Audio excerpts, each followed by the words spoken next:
Okay, today we're working on the pre-ride checklist. Now this is something you should be doing before every ride. You can do it while your bike is warming up. You can do it while you're getting dressed, but you need to get into the habit of doing this. It'll help prevent some breakdowns on the road and even worse, an injury or a crash. So let's start with the first checkpoint, and that is your tires, your wheels. You want to check and see if there are any worn treads, cracks in your tires.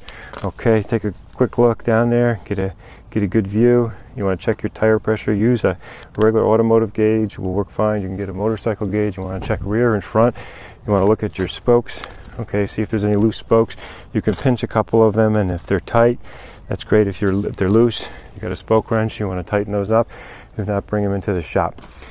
Okay, next thing you want to check is your controls. All right, so take a walk around the bike, see if there's anything hanging loose or bent, missing bolts. Okay, your clutch, your brake lever. See what kind of play you got in your throttle. If you've got a lot of play, you're going to want to have that adjusted. Take a look around the back of the bike. This has a drum brake. You want to see, make sure nothing's loose hanging on the brakes, no bent pedals. Next you want to check is your lights.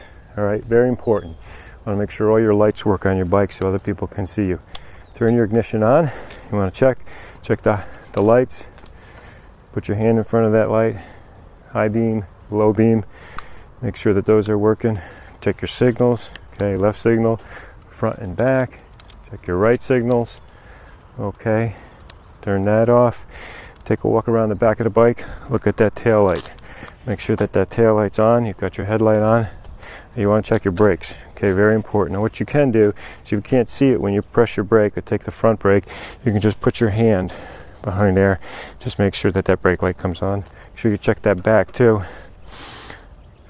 Okay, very important you've got those brakes working properly. All right, those are your lights. Next you want to check is your fluids. Of course, you want to make sure you've got gas in your tank. All right, look around, look under the bike, see if there's anything leaking. Take a look at your wheels, your discs, see if there's any fluid dripping. Sometimes in your brake master cylinder there's a window. You can see if that's properly filled. And of oil, of course, very important. You want to make sure that you've got proper oil in your motorcycle. On this bike, dipstick's on this side. Follow your manual on checking the oil. And again, just take a quick look, see if there's any gas leaking underneath the bike. Shocks, if you've got oil in your shocks, you want to see if there's any oil leaking. All right, next you want to check is your chassis. All right, you want to make sure that there's nothing bent. You didn't see anything bent when you walked around before. Your suspension, if you've got a passenger, you want to maybe make some adjustments on your suspension. See if your exhaust pipes are on there okay, they're not hanging off. Again, if your bike is running and warming, stay away from those exhaust pipes. They will be hot. And then last two, just take a look at your stand and make sure that that's working properly. You got a side stand, make sure it goes up and retracts all the way. Push it down and make sure it's stable on the bike. If you've got a full stand, check that too. If that stand is loose, you're going to want to make sure that you've got that tight before you even jump on that bike, because that could get caught or come down while you're riding. So there you go. That's your pre-ride checklist. Again, you need to do it before every ride. Very quick, very easy, and you'll be glad you did it.